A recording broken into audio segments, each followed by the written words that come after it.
Hello students, welcome again. आज की अपनी इस क्लास में हम डेल्टा मॉड्यूलेशन को डिटेल में पढ़ेंगे। हमने अपने प्रीवियस वीडियोस में पल्स कोड मॉड्यूलेशन, जो कि analogue signal to digital signal conversion का एक बहुत ही इंपॉर्टेंट टॉपिक है, उसे डिटेल में पढ़ लिया है। तो पल्स कोड मॉड्यूलेशन का मॉडिफिकेशन है डेल्टा मॉड्यूलेशन। तो इस वीडियो को देखने से पहले आप मेरा प्रीवियस वीडियो जो कि पल्स कोड मॉड्यूलेशन या पीसीएम पे बेस्ड है उसे ज़रूर से देखिएगा। मैं उसका लिंक जो है वो डिस्क्रिप्शन बॉक्स में मेंशन कर दूंगी। तो उसके बाद जो हमारा नेक्स्ट टॉपिक रहेगा वो रहेगा डेल्टा मॉड्यूलेशन। इस वीडियो को शुरू करने से पहले I would like to request कि आप मेरे चैनल को लाइक और सब्सक्राइब ज़रूर से करें, बिकॉज जो स्टूडेंट्स वीडियोस को बहुत कंटिन्यूसली देख रहे हैं, रेगुलरली देख रहे हैं, वो भी उसे अभी तक सब्सक्राइब नहीं कर रहे हैं। Only 18 to 20% users are the subscriber for my channel. So I do request, please do subscribe my channel, ताकि मैं मोटिवेटेड फील करती रहूँ और आप लोगों के लिए इसी तरीके से अच्छे एजुकेशनल वीडियोस बनाती रहूँ, जिसमें आपको आपके सब्जेक्ट को मैं बहुत ही सिंपल मैनर में एक्सप्लेन कर सकूँ। So please do like and subscribe my channel. अब हम शुरू करते हैं डेल्टा मॉड्यूलेशन। तो हमने किसी भी एनालॉग सिग्नल को जब हम उसके डिजिटल इक्विवेलेंट में कन्वर्ट करते हैं तो पहला जो हमारा स्टेप रहता है वो रहता है पल्स कोड मॉड्यूलेशन। इसमें टर्म मॉड्यूलेशन आ रही है, लेकिन ये एनालॉग टू डिजिटल कन्वर्जन है, जिसमें एक एनालॉग सिग्नल को हम उसका इक्विवेलेंट कोड प्रोवाइड करते हैं। ओके, तो हमने क्या सुना था कि हमारा जो भी गिवन सिग्नल है, जिस एनालॉग सिग्नल को, analogue signals are continuous in time, okay, और ये उसका एम्पलीट्यूड है।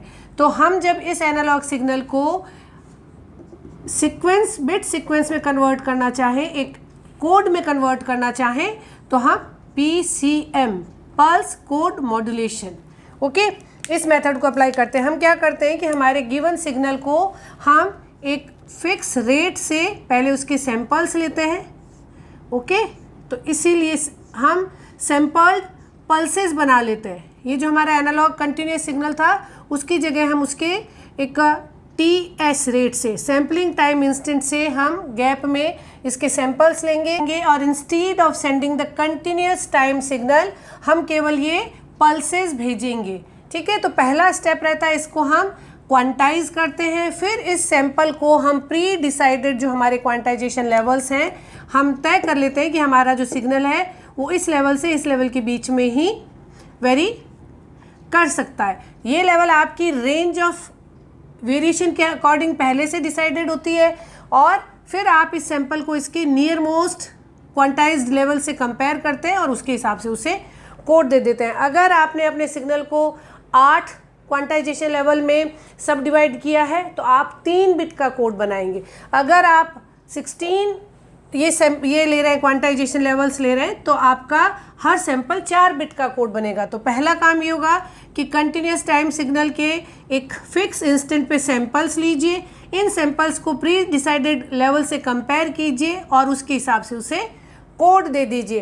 पहला काम पल्स बनाया गया, फिर उसको कोड दिया गया और रिजल्टेंट को हमने पल्स कोड मॉड्यूलेशन बोला। ये इनपुट था और ये आपको आउटपुट मिलेगा। इनपुट इस तरीके का था, फिर उसकी सेकंड स्टेज ऐसी कुछ थी, फिर इसकी थर्ड स्टेज जो थी, पहली स्टेज ये, सेकंड स्टेज ये, थर्ड स्टेज ये। सैंपल्स लिए गए, इनको कंपेयर किया गया और इनको कोड दिया गया। हमारा जो सिग्नल है वो डिजिटल सिग्नल में कन्वर्ट हो गया है, और इस डिजिटल सिग्नल कन्वर्जन में आपको क्या पे ऑफ करना पड़ेगा, वो होता है number of high bit transmission. Okay, for example अगर आपका जो सिग्नल है, जो मैसेज सिग्नल है, उसकी अगर हाईएस्ट फ्रिक्वेंसी FM है, ये है frequency, highest frequency of message signal, okay, highest frequency of message signal. तो FM बैंडविड्थ या FM हाईएस्ट फ्रिक्वेंसी के सिग्नल को आप पहला काम क्या करते हैं, सैम्पलिंग करते हैं। तो आपकी जो नाइक्विस्ट क्राइटेरिया क्या कहता है कि आपकी जो सैम्पलिंग रेट है वो 2 FM से ज़्यादा या इसके बराबर मिनिमम होनी चाहिए। तो ये आपकी आ जाएगी सैम्पलिंग रेट, ओके। अब आप इस रेट से सैंपल लेंगे, फिर आप हर सैंपल को n बिट्स में कन्वर्ट करते हैं उसका कोड बनाने के लिए। अगर आपने m क्वांटाइजेशन लेवल्स लिए पहले से, तो आपको log base 2m, that is n, इतनी बिट्स हर कोड को देनी पड़ेगी। जैसे मैंने एक्सप्लेन किया 8 अगर आप क्वांटाइजेशन लेवल डिसाइड करेंगे कि मैं अपने सिग्नल को 8 लेवल में कन्वर्ट करूंगा तो आपको 3 बिट्स चाहिए होगी, log 2 8 इज 3। अगर आप 16 में करते हैं तो 4 बिट्स चाहिए होगी, 128 में करते हैं तो आपको 7 बिट्स चाहिए होती है। तो इस तरीके से आप जितने क्वांटाइजेशन लेवल्स लेते हैं उसी हिसाब से आपको नंबर ऑफ़ बिट्स चाहिए होती है। तो अब आपको जो ट्रांसमिशन फ्रिक्वेंसी से जिस रेट से आपको सिंबल ट्रांसमिट करने होंगे वो आपके हो जाते हैं 2FM, इस रेट से सिंबल्स और n बिट्स। तो ये आपकी ट्रांसमिशन रेट हो जाती है सिंबल्स पर सेकेंड। ओके, तो आप जब किसी एनालॉग सिग्नल को डिजिटल में कन्वर्ट करते हैं तो आपको क्या पे ऑफ करना पड़ता है? High bit transmission, high data transmission और high transmission bandwidth required for this signal. तो यहाँ पे इस लिमिटेशन को ओवरकम करने के लिए इस आपकी जो ट्रांसमिशन रेट है, रिक्वायर्ड ट्रांसमिशन रेट है, उसको कम करने के लिए हम डेल्टा मॉड्यूलेशन की तरफ मूव करते हैं। डेल्टा मॉड्यूलेशन का कॉन्सेप्ट ये है कि देखिए आप पहले इंस्टेंट में इस सिंबल को भेज रहे हैं, उसका कोड आपने बनाया 0001, फिर आपने इस सिंबल को भेजा, ये सिंबल इससे ये जो सैंपल है ये इससे हायर है तो आपने 0010, ये 2 था, ये फिर इसी के बराबर है 0010, फिर आपका ये गया 0011। ओके, फिर आपका ये सिंबल गया तो 0110। इस तरह से आप कंपेयर करते हुए सैंपल्स भेज रहे हैं और हर सैंपल को आप n बिट का कोड दे रहे हैं। ठीक है, हमें ये पता है कि हर एनालॉग सिग्नल एक टाइम में कंटिन्यूस सिग्नल होगा और हर सैंपल अपने प्रीवियस सैंपल से हाई या लो होगा। इन दोनों को पूरा का पूरा सैंपल भेजने की बजाय अगर हम इनका केवल गैप भेजें कि हमारा जो प्रेजेंट सैंपल है वो पिछले से हाई है या लो है, अगर instead of sending the complete sample we are sending only the gap between the samples, we can reduce the bit required for the digital conversion and we can reduce the symbol per second requirement for the data transmission. So instead of sending 4 bits we can send only this gap. Okay, so delta modulation का concept ये है कि पूरे के पूरे sample को भेजने की बजाय केवल उनका गैप भेजिए, क्योंकि हर 2 सैंपल को जब आप कंपेयर करेंगे तो प्रेजेंट सैंपल प्रीवियस सैंपल से या तो हाई होगा या लो होगा और इस गैप को भेज के हम अपना जो डेटा ट्रांसमिशन है उसे कम कर सकते हैं। तो इस कॉन्सेप्ट पे बेस्ड हमारा ये डेल्टा मॉड्यूलेटर है। तो हम ये अब डिटेल में डिस्कस करते हैं कि वो सर्किट कैसा बनेगा, सर्किट अरेंजमेंट कैसी होगी, बिकॉज एग्जाम में पूछा जाएगा कि explain the concept of delta modulation and D modulation. Okay, तो आई थिंक कि पीसीएम की ब्रीफ हिस्ट्री के बाद हम आपको डेल्टा मॉड्यूलेटर जो है वो आसानी से समझा सकते हैं। एग्ज़ाम में जब यूनिवर्सिटी एग्ज़ाम में आएगा तो आप इस तरीके से ये डायग्राम बना के अपने कॉन्सेप्ट को राइट डाउन कर सकते हैं। ओके, तो अब हम पढ़ रहे हैं डेल्टा मॉड्यूलेटर और डेल्टा डी मॉड्यूलेटर कैसे होगा, क्या कॉन्फ़िगरेशन, ये ऑब्जेक्ट केवल सैंपल्स के बीच में डिफरेंस कि प्रेजेंट सैंपल प्रीवियस से हाई है या लो, केवल उसको भेजने के लिए क्या सेटअप। अगर हम डेल्टा मॉड्यूलेटर और डी मॉड्यूलेटर का सर्किट बना के समझना चाहें तो इसमें क्या होगा कि इसमें पहला एक कंपोनेंट आपका कंपैरेटर होगा जिसका काम आपके प्रेजेंट सैंपल और प्रीवियस सैंपल को कंपेयर करना होगा। इस कंपैरेटर का आउटपुट जो भी आएगा, जनरली ये पॉजिटिव और नेगेटिव पल्सेस होंगी और उनको आप सैंपल एंड होल्ड सर्किट से पास करेंगे और ये इस सैंपल एंड होल्ड सर्किट का आउटपुट जो है वो S0, that is the final output of the delta modulator. ये जो भी आउटपुट, जो भी सैंपल आपने इंस्टेंटली लिया, फॉर एग्जांपल आपने फर्स्ट सैंपल लिया, ठीक है, और कंपैरेटर ने उसको इनिशियली 0 से कंपेयर किया, यहाँ पे कोई भी इनपुट नहीं था, वो सैंपल जो है वो आपका यहाँ पे होल्ड हो जाएगा और इस सैंपल के अकॉर्डिंग यहाँ पे आपके पास एक अप एंड डाउन काउंटर होगा। Okay, up and down counter की कैरेक्टरिस्टिक ये रहती है कि उसे अगर आप पॉजिटिव क्लॉक दोगे तो वो अपने प्रेजेंट बिट पैटर्न से एक ऊपर काउंट कर लेगा और अगर आप उसे एक नेगेटिव क्लॉक देंगे तो ये अपने प्रेजेंट जो आपका आउटपुट है, बिट है, उससे नीचे काउंट कर लेगा। फॉर एग्जांपल अगर इसका इनिशियल 0000 था और इसे एक पॉजिटिव मिली तो इसकी जो 0001 हो जाएगा। अगर फिर उसे एक पॉजिटिव क्लॉक मिली तो ये 0010 हो जाएगा, फिर पॉजिटिव क्लॉक मिली तो 1 1 हो जाएगा। अगर इस जगह पे से एक नेगेटिव क्लॉक मिलती है, जो कि मिलेगी अगर प्रेजेंट सैंपल अगर लोअर रेंज में है, तो ये वापस अपने रिसेंट से ऐसे कम हो जाएगा। तो इस तरीके से अप और डाउन काउंटर जो है ये सीक्वेंस जनरेट करता है। कितने बिट का आपका काउंटर होगा ये सब आप पहले डिज़ाइन कर लेते हैं। और ये जो डिजिटल डेटा आपको है जो कि अप और डाउन हो रहा है, उसी के कॉरेस्पॉन्डिंग आपको एक D to A कन्वर्टर लगाना है, जिसका काम है डिजिटल टू एनालॉग कन्वर्टर। अगर D अप और डाउन काउंटर में अप गया तो उसका अप इक्वलेंट एनालॉग आउटपुट यहाँ पे मिलेगा, अगर डाउन गया तो नीचे का इक्वलेंट एनालॉग आपको आउटपुट मिलेगा। ये है डिजिटल टू एनालॉग। इस काउंटर ने जो भी इसको बिट दी उसके हिसाब से ये एक इक्वलेंट एनालॉग सिग्नल देगा। वो एनालॉग सिग्नल जो है वो आपको नया सैंपल बन जाएगा। ओके, अगर MT और M कैप टी आपका प्रीवियस सैंपल हो जाएगा, MT आपका प्रेजेंट सैंपल हो जाएगा। तो दो सैंपल्स को ये कंपैरेटर कंटिन्यूसली कंपेयर करेगा। अगर ये हाई है तो एक पॉजिटिव पल्स, अगर ये लो है तो एक नेगेटिव पल्स। इस तरीके से हाई लो पल्सेस, जिन्हें कि लिटरेचर में किसी टेक्स्ट बुक्स में आपको VH और VL की फॉर्म में आउटपुट मिलेगा। ये आउटपुट आपका यहाँ होल्ड कर लिया जाएगा और इस तरीके से आपको सारे सैंपल्स, PCM में हमें क्या मिलते थे, PCM में हमें इस तरीके से पूरा का पूरा सैंपल मिलता था और हमें हर सैंपल को कन्वर्ट करना पड़ता था।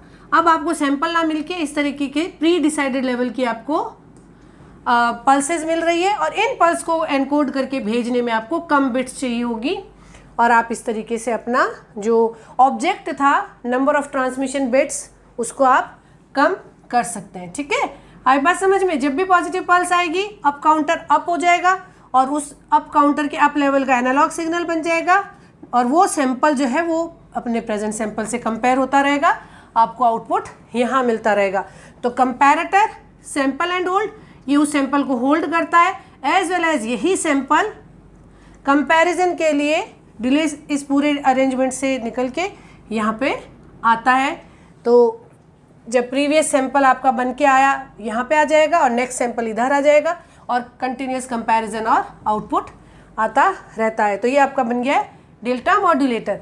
डी मॉड्यूलेटर में वापस उसका रिवर्स फंक्शन किया जाएगा, सैंपल्स लिए जाएंगे और सैंपल्स को इंटीग्रेटर में से पास किया जाएगा। इंटीग्रेटर जो आपका बेसिकली इन सैंपल्स को ऐड ऑन करता रहेगा। पॉजिटिव पल्स आएगी तो वो इस तरीके से RC सर्किट जो चार्ज डिस्चार्ज होता रहता है, नेगेटिव आएगी तो इस तरीके से डिस्चार्ज। तो इंटीग्रेटर एम्पलीफायर और फिर लो पास फिल्टर जो कि इसको स्मूथनिंग करेगा और आपको एक आपका वापस जो ओरिजिनल सिग्नल है वो मिल जाएगा।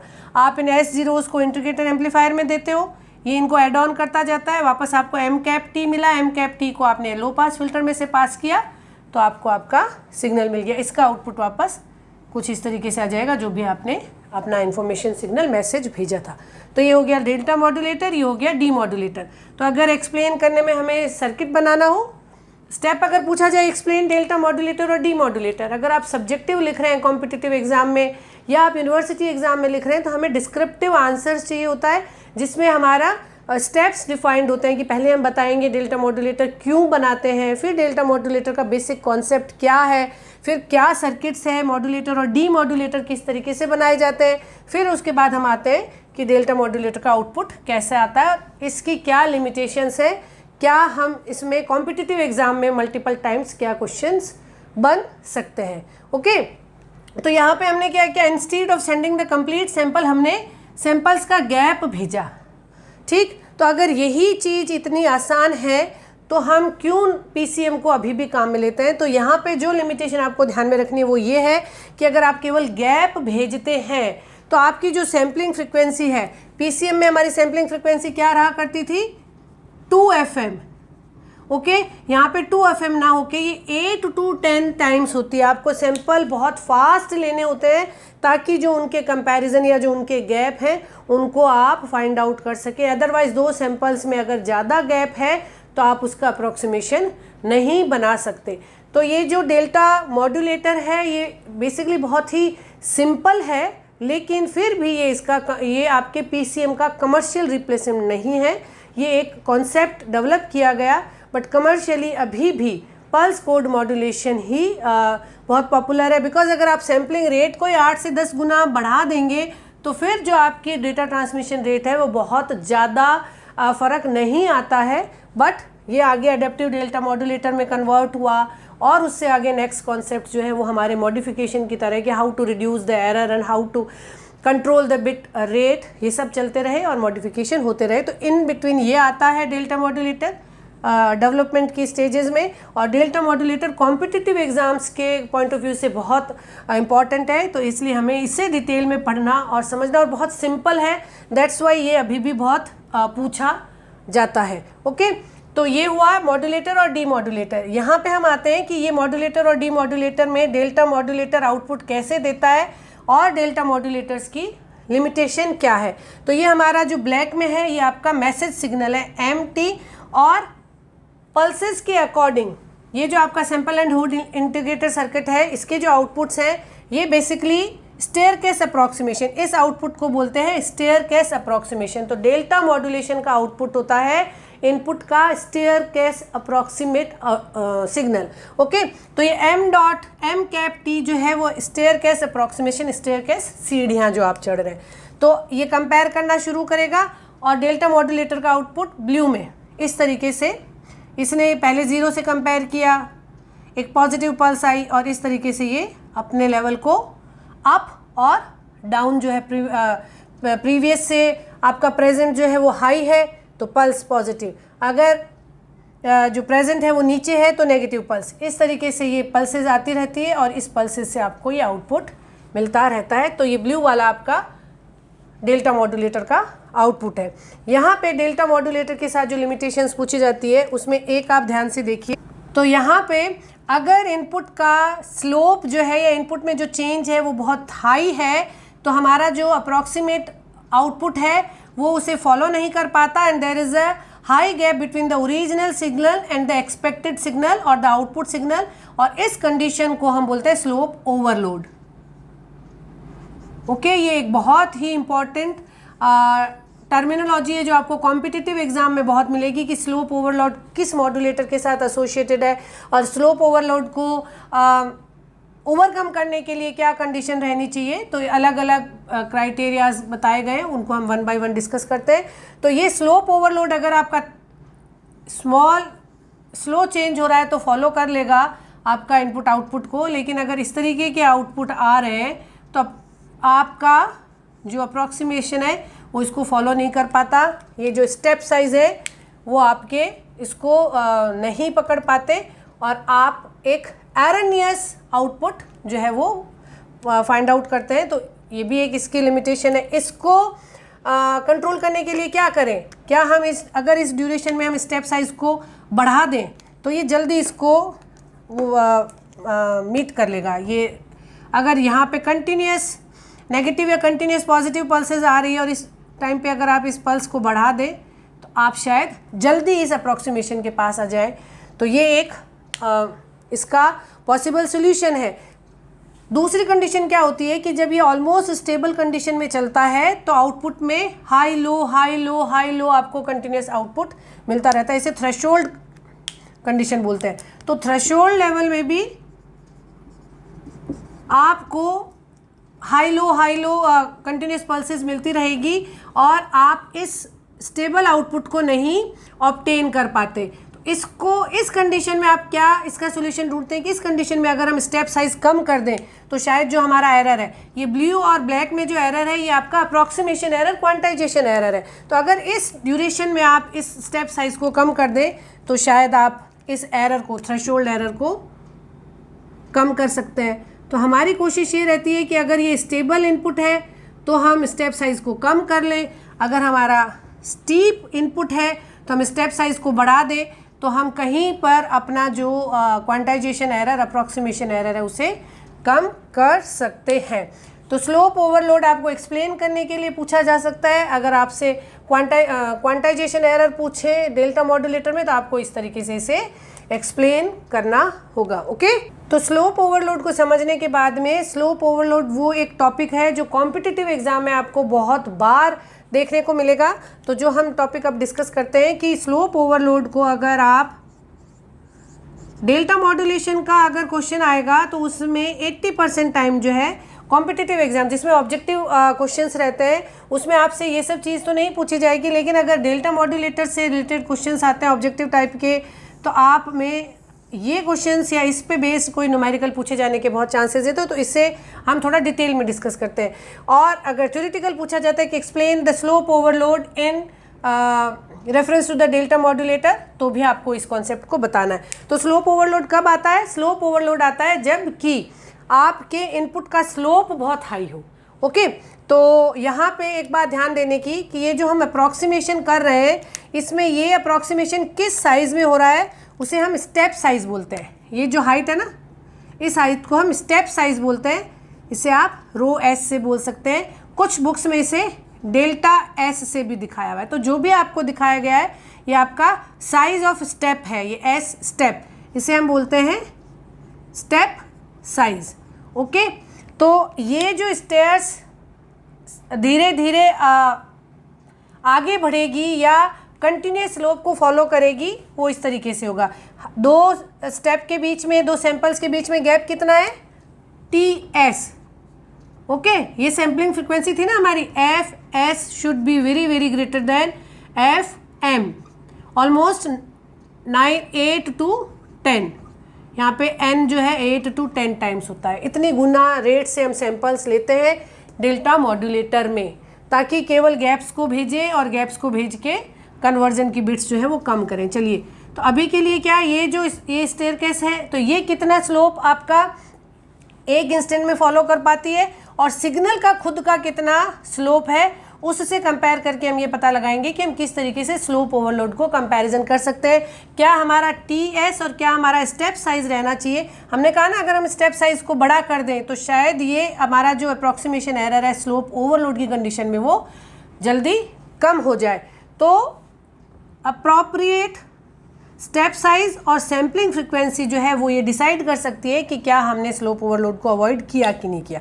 तो यहाँ देखिए, ये है रो एस जो कि स्टेप साइज है, हाइट ऑफ द सैंपल्स, जिस रेट से ये आपका बढ़ेगा स्टेयर की हाइट, और हर सैंपल के बीच में गैप है टी एस। तो इसका स्लोप क्या हो गया, इस स्टेयर केस अप्रॉक्सीमेशन का स्लोप क्या हो गया? Rho S by T S. Okay, और ये एम डॉट टी ये मान लेते हैं इनपुट का स्लोप है।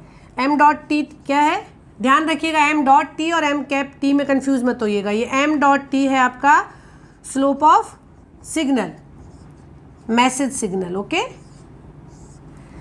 एम डॉट टी, तो हम एक जनरलाइज मैसेज लेके चलें जिसे हम लिखते हैं A cos of omega M T. Okay, इसका अगर हम derivation slope that is M T D M T by D T का अगर एम्पलीट्यूड निकालते हैं, स्लोप का अगर एम्पलीट्यूड निकालें कि स्लोप का क्या एम्पलीट्यूड है, तो D M T by D T A omega M cos omega T. Cos omega की मैक्सिमम वैल्यू 1 प्लस मैक्सिमम वैल्यू +1 और -1 हो सकती है, लेकिन अगर एब्सोल्यूट एम्पलीट्यूड की बात करें स्लोप की तो that will be a omega M, है ना। तो यहाँ पे ये स्लोप रहेगा सिग्नल का, ये स्लोप रहेगा जो कि स्टेयरकेस अप्रॉक्सीमेशन फॉलो कर पाता है। तो अगर ए ओमेगा एम ये है इनपुट का slope is less than rho S by T S, तो आप स्लोप ओवरलोड को अवॉइड कर सकते हैं, जिससे कि बहुत जगह पे A omega M should be less than rho S F S भी लिख सकते हैं, 1 by T S is F S. तो ये कंडीशंस आपको ऑब्जेक्टिव में बहुत बार मिलेगी to avoid the slope overload. फिर ए बी सी डी दे रखा होगा, rho S should be this, omega M should be this, तो आपको प्रॉपर ऑप्शन सेलेक्ट करना पड़ेगा। ओके, मेरा जो ऑब्जेक्टिव आपको इन वीडियो लेक्चर्स में पढ़ाने का है वो ये है कि मैं आपको इन टेक्निकल टॉपिक्स को इतना सिंपल मैनर में एक्सप्लेन करवा पाऊँ ताकि आप उनका जो कंक्लूजन है, जो फॉर्मूलाज, जो डेरिवेशंस हैं, उन्हें मेमोराइज कर सकें। बिकॉज जब हम कॉम्पिटिटिव एग्जाम्स की तैयारी करते हैं तो सिलेबस इतना वाइड होता है और उसे जब कंक्लूड करते हैं, उसे जब हम फाइनलाइज करते हैं तो बहुत सारा कन्फ्यूज़न रहता है कि ये जो था वो लोअर देन दिस था या हायर देन दिस था। तो अगर हम वन बाय वन इनको धीरे धीरे समझते जाएं तो ये जो चीज़ें याद करनी है वो बहुत आसान हो जाती है और हमारा कॉम्पिटिटिव एग्ज़ाम में फाइनल स्कोर जो है वो अच्छा हो जाता है। आई होप ये टॉपिक आपको बहुत अच्छे से समझ में आ गया होगा। Keep learning, keep watching. Thank you.